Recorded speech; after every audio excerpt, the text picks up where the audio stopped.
कोरोनामुळे अनेक लोकांचे रोजगार गेले. खूप हाल झाले. सीमा आणि दीपक हे जोडपे दुसऱ्या गावातून शहरात कंपनीत कामाला होते. कोरोनामुळे सगळे कंपनीत काळजी घेऊन काम करायचे. सीमाला 2 मुले होती. ते कामासाठी शहरात बऱ्याच वर्षापासून राहत होते. शहरात राहायचं म्हटल्यावर पैसा तर लागतो, म्हणून सीमानेही दीपकच्या कंपनीत जॉब मिळवला. दोघेही वेगवेगळ्या विभागाला कामाला जायचे. सगळं छान चाललं होतं. मुलेही शिकत होती. त्यांना मुलांना खूप शिकायचं होतं आणि मोठं व्हायचं होतं. सीमा खूप काटकसरी आणि मेहनती होती. तिने आपल्या संसारासाठी जॉब करणं सुरू केलं. घर आणि जॉब दोन्ही पण सीमा सांभाळत होती. सीमा वर्षातून एकदा आपल्या माहेरी जायची, पण यावर्षी कोरोनामुळे ती गावी गेलीच नाही. तिच्या माहेरचे आई बाबा खूप आठवण काढायचे, तर सीमा त्यांना आणि बहिणींना फोन करून बोलून घ्यायची.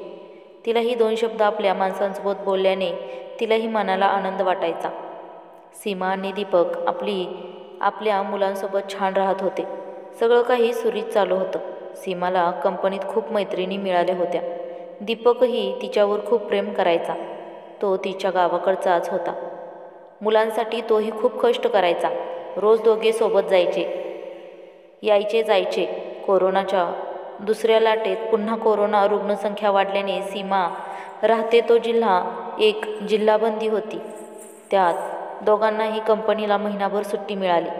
रोजगार बंद पडला, त्यामुळे त्यांना गावी जाऊ शकत नव्हते. खेड्यात तर खूप भयानक परिस्थिती होती.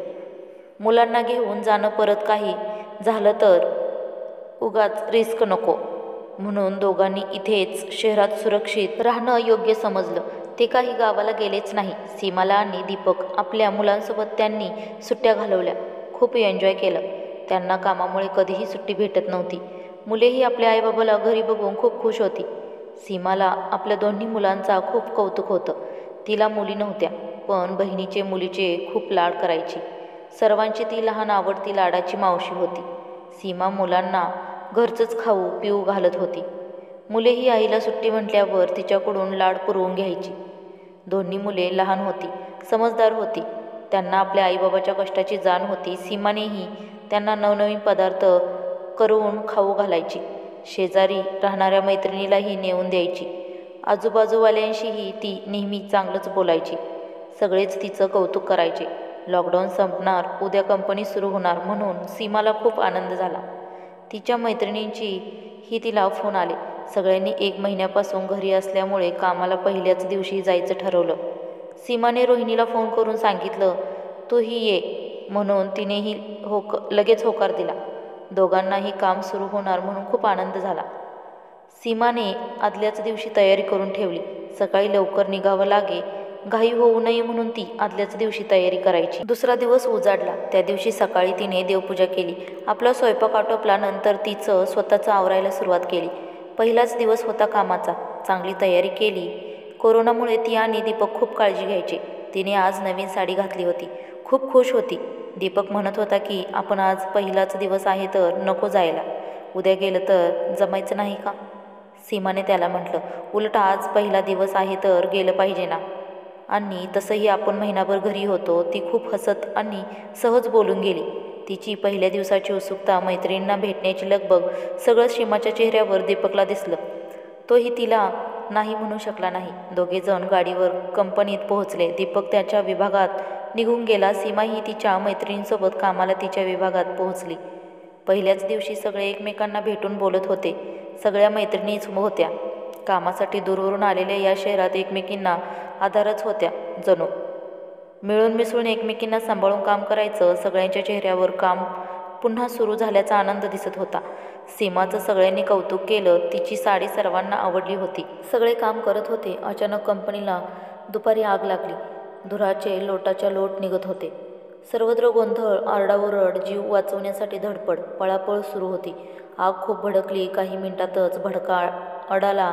लेडीज तिथेच अडकून पडल्या. सगळे एकमेकांना आवाज देत होते. दुसऱ्या मजल्यावरची माणसे पटापट जीव मुठीत धरून पळत होती. अग्निशमक दलालाला कॉल केला, पण इकडे आग वाढतच चालली होती. आग विझवण्याचे प्रयत्न सुरू होते. कोण बाहेर आलं आणि कोण आत आहे काही कळत नव्हतं. दीपकही सीमाला बघत होता, शोधत होता.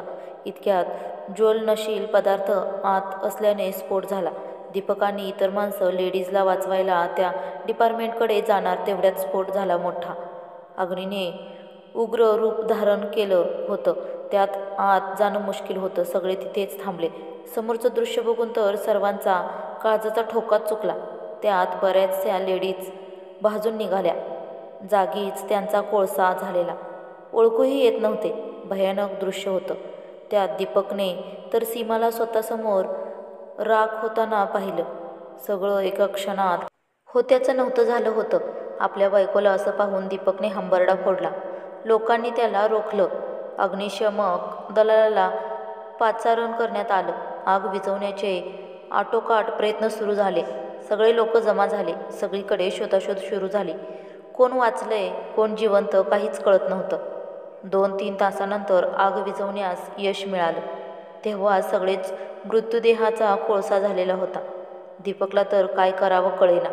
सगळं एका क्षणात होत्याचं नव्हतं झालं होतं. रोज त्याच्याचसोबत काम करणारी त्याची बायको त्यात त्याच्या डोळ्यात देखत मृत्यू पावली. दीपक खूप रडत होता. त्याची पदोपदी साथ देणारी त्याच्यासोबत असणारी त्याची अर्धांगिनी त्याला अर्ध वाटेत सोडून गेली होती. त्याच्या पहिलेल्या स्वप्नांची रांगोळी झालेली होती.